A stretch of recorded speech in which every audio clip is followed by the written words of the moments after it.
અમરેલીના આ દ્રશ્યો જોઈને થશે કે આ તો શિયાળો ચાલી રહ્યો છે કે ખરું ચોમાસું। હવામાન વિભાગની આગાહી વચ્ચે સમગ્ર અમરેલી જિલ્લામાં કારતકમાં અષાઢી માહોલ જોવા મળ્યો, જ્યાં ધોધમાર વરસાદ ખાબકતા ખેડૂતોને રોવાનો વારો આવ્યો। અમરેલીના સાવરકુંડલાના ગ્રામ્ય વિસ્તારોમાં ધોધમાર વરસાદ ખાબકતા રસ્તાઓ નદીઓમાં ફેરવાયા હતા।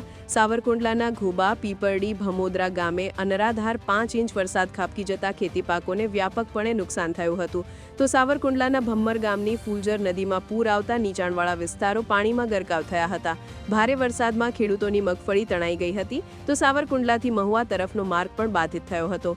જો ખાંભા પંથકની વાત કરીએ તો આખી રાત ધોધમાર વરસાદથી રાયડી ડેમ ઓવરફ્લો થયો હતો, જ્યાં ડેમના 5 દરવાજા 2-2 ફૂટ ખોલવામાં આવતી નીચાણવાળા વિસ્તારોને એલર્ટ કરાયા હતા।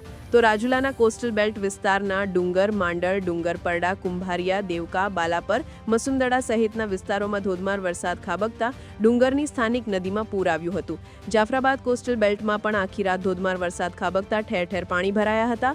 ત્યારે હવામાન વિભાગે જિલ્લામાં હજુ પણ ભારે વરસાદની આગાહી વચ્ચે લોકોને એલર્ટ રહેવા સૂચના આપી છે।